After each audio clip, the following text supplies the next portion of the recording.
네, 전해드린 것처럼 이재용 삼성전자 회장이 부당합격과 회계부정 의혹 2심에서도 무죄를 선고받았습니다. 관련 소식 계속해서 최진영 변호사, 장현주 변호사와 함께 자세히 짚어보도록 하겠습니다. 안녕하세요. 네. 네, 법원이 이재용 회장과 관련한 모든 혐의에 대해서 무죄를 선고했습니다. 그 배경, 가장 큰 배경 어디에 있다고 보세요? 그렇습니다. 잃어버린 10년, 오늘 조선일보 일면 헤드라인이었는 것 같은데요. 네.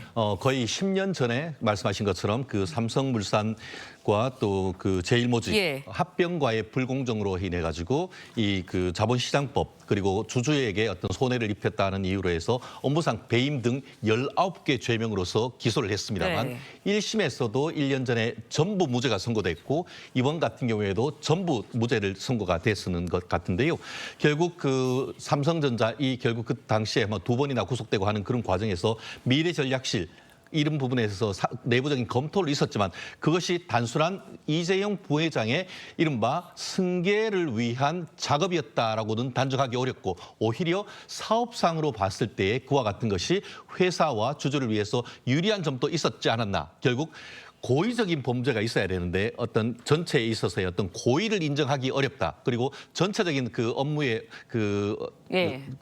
M&A 과정에서의 어떤 평가 이 부분에 있어서도 큰 문제가 없다. 특히 그 과정에서 회계사라든가 법률회사라든가 전문가의 긴밀한 어떤 그 의견을 받고 했기 때문에 그런 부분에 있어서 유죄로 인정될 증거가 부족하다라는 취지로 1심과 2심 전부 무죄가 난 것 같습니다. 네, 그런데 이제 이 회장뿐만 아니라 함께 기소가 됐었던 최지성 전 삼성그룹 미래전략실장 등 이제 회사의 핵심 사원들 13명도 무죄로 선고를 받았습니다. 그렇다 보니까 법조계에서는 애초 검찰이 좀 무리한 기소를 한 것 아니냐 이런 비판도 있는데 어떻게 보세요? 그렇죠. 그런 비판이 지금 나오는 상황입니다. 그러니까 이재용 회장이 1심에 이어서 2심에서도 무죄를 받았기 때문에 애초에 검찰의 수사와 기소가 무리한 것 아니냐라는 비판 나오고 있고요. 특히나 1심에서 19개 혐의에 대해서 모두 무죄를 받았음에도 검찰이 불복하고 항소를 했었기 때문에 법조계에서는 검찰의 이른바 그러니까 일단은 기계적으로 항소하거나 상고하는 것 이런 관행에 대해서 재검토할 필요가 있지 않느냐 이런 목소리도 나오고 있습니다. 그리고 말씀 주신 것처럼 지금 관련자들 최지성 전 삼성그룹 미래전략실장 등 포함한 나머지 13명에 대해서도 모두 무죄가 나온 상황입니다. 네, 이제 검찰이 대법원에 상고를 할지 이 여부에 대해서도 관심이 쏠리고 있는데 이제 1심, 2심에서 무죄가 나왔습니다. 그럼 대법원에서 만약에 검찰이 상고를 한다면 판결이 뒤바뀔 가능성도 있나요? 현실적으로 그럴 가능성은 현저히 낮지 않을까 싶습니다. 지금 뭐 검찰 같은 경우에는 증거 판단이나 법리 판단을 보고 그에 대해서 상고를 할지 여부를 결정하겠다 하는데 실무적으로 봤을 때는 구형량이 한 3분의 1 이하로 된다거나 무죄가 선고되면 사실상 거의 대부분 항소나 상고를 하죠. 근데 이 사건 같은 경우에는 사회적으로 굉장히 영향을 미치는 사건이기 때문에 검찰 자체적으로 하기보다는 이른바 형사상고심 심의위원회에 회부를 해서 거기에 전문가들의 의견을 거친 다음에 그에 따른 결정할 가능성이 높지 않을까 싶은데요. 말씀드린 것처럼 지금으로서는 단정하기는 어렵습니다만 그럼에도 불구하고 본인들이 이제 구속 기소까지 했던 사건이기 때문에 상고할 가능성 상당히 높지 않을까. 다만 변수가 이 상고심사위원회에서 판결을 분석해 봤을 때 상고를 한다 하더라도 대법원에서 바뀔 가능성이 현저히 낮다 할 경우에는 상고하지 않을 가능성도 열려 있지 않을까 예측해 봅니다. 네, 알겠습니다. 이번에는요. 가수 구준엽 씨의 아내죠. 대만 배우 쉬쉬위안 씨. 향년 48살로 사망을 했습니다. 이 관련 이야기 좀 해보려고 하는데요. 일본 가족 여행 중에 숨진 것으로 알려졌어요. 어떤 일이 있었던 건가요? 네, 그렇습니다. 가수 구준엽 씨의 아내인데요. 대만의 유명 배우 쉬쉬위안 씨가 지금 48살의 나이로 지금 폐렴으로 사망을 했습니다. 쉬쉬위안 씨의 여동생이죠. 방송인 쉬쉬디 씨가 에이전트를 통해서 성명을 발표를 했는데요. 설 연휴에 가족들끼리 일본으로 여행을 왔는데 쉬쉬위안 씨가 독감에 걸렸고 이제 폐렴으로 이어져서 우리의 곁을 떠났다라고 사망에 대해서 확인을 했습니다. 특히나 구준엽 씨가 3일 일간 스포츠에 대해서 입장을 밝혔는데요. 괜찮지 않다라고 하면서 아내의 사망 보도가 가짜 뉴스가 아니다라고 했고요.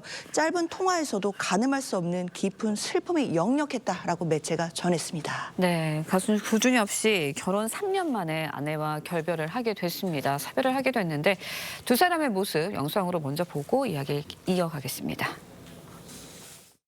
对我来讲最感动的就是我们在电话里面说好要结婚，然后他决定要搬到台湾来，然后当我看到他的那一秒钟，就是很感动，我们俩抱头痛哭。 20년 전에 처음 만났을 때 느낌이랑 비슷했어요. 바로 만나자마자 바로 꼭 우리가 다시 얼마 전에 다 헤어졌다가 다시 만난 것 같은 느낌이었어요. 뭐 한 달, 그러니까 20년이 아니라 한 달 전에. 네, 두 사람의 결혼 당시의 스토리가 하도 영화 같아서 많은 세간의 주목을 받았었는데 이런 일이 벌어지다 보니까 주변에 안타까움을 더 더하는 것 같아요. 그렇습니다. 현실보다 어떻게 보면 영화보다 현실이 더 드라마틱한 사건이어서 예. 어떻게 보면 굉장히 어떻게 보면 많은 사람들의 관심을 끌었는데 실질적으로 지난 딱 만 3년 전이었던 것이죠. 2022년 3월 8일 날 이 본인 그 구준엽 씨가 예. 본인 소셜 미디어에 저 결혼합니다라는 폭탄 선언 같은 것들이 있었죠. 그 내용을 보면은 지금으로부터 한 20년 전 1998년에 대만에서 알게 됐던 것인데 그 네. 이후에 거의 20년이 지나서 그때 만났던 그 사랑을 잊지 못해서 연락을 했고 그 연락한 배경이 지금 이번에 유명을 달리한 분이 결혼을 했다가 이혼했다는 소식을 듣고 예. 본인이 전부터 가지고 있던 전화로 연결을 했더니만 연결이 됐고 그로 인해 가지고 또 급속히 가까이서 결혼을 했다라는 얘기가 있었었는데요. 사실 저도 이번 그 연휴 기간 동안 많은 가까운 사람들이 일본도 가고 있는데 예. 이분들도 가족끼리 여행을 일본에 한국 대만 그 사람들이 가족들이 일본에 갔었는데 일본에서 이런 일이 있었다라는 것을 대만 소식을 통해서 한국 사람들이 접했던 것 아니겠습니까? 보통 사람들로서는 어떻게 보면 감당하기도 어려운 그런 사안이었는데 예. 어떻게 보면 굉장히 구준엽 씨가 예. 많은 그 사람들의 사랑을 받다 보니까 더 큰 어떻게 보면 안타까움을 자아내는 그런 이야기인 것 같습니다. 네, 두 사람이 이제 다정하고 참 잘 어울리는 모습을 보니까 안타까움이 더 더해지는 것 같은데 일단은 독감으로 인한 폐렴으로 사망을 했다고 전해지고 있습니다. 네. 그렇다 보니까 독감이 얼마나 이렇게 위험한 건지 궁금해하시는 분들이 많거든요.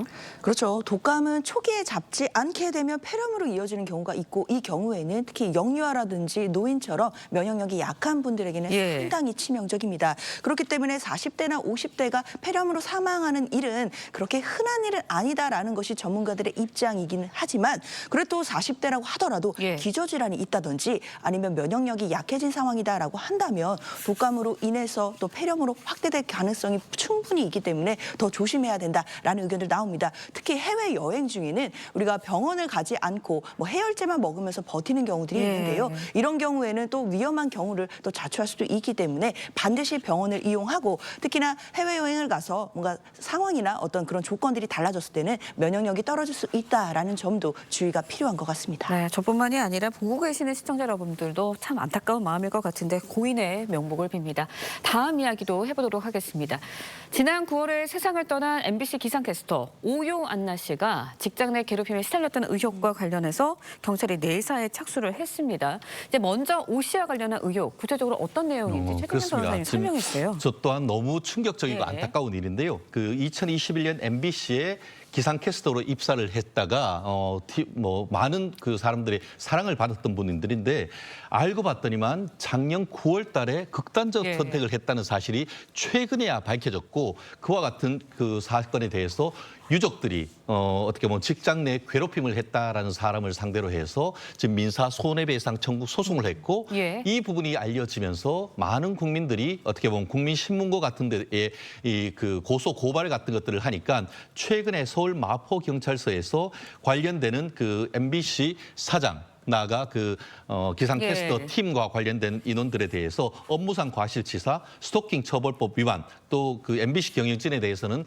중대재해처벌법 위반 등으로 해서 고소가 되면서 지금 그 경찰서에서 수사가 진행되고 있다라는 사건인 것 같은데요. 예. 실질적으로 그 오 씨의 유족들 같은 경우에는 오 씨의 휴대폰 그리고 거기에 본인이 남긴 유서에 나와 있는 참담한 글을 보면서 이 부분에 대한 사실관계를 밝혀달라. 처벌도 중요하지만 그에 대한 특히 MBC 경영진에 대한 사과를 요청하고 있는 그런 상황인 것 같습니다. 네, 유족의 측에서는 이제 오 씨가 숨지기 2달 전에 괴롭힘 사실을 선배에게 얘기했다라고 말한 녹취가 있다고 밝히기도 했습니다. 관련 목소리 직접 들어보시죠. 그 요한나가 직접 또 수없이 상담을 합니다. 이제 구두로 한테 얘기를 했는데 밤에 혼내줬다. 틱톡방에서 그렇게 까는 건 나중에 한 거예요. 절벽에 서 있는 애를 밀어버린 거예요.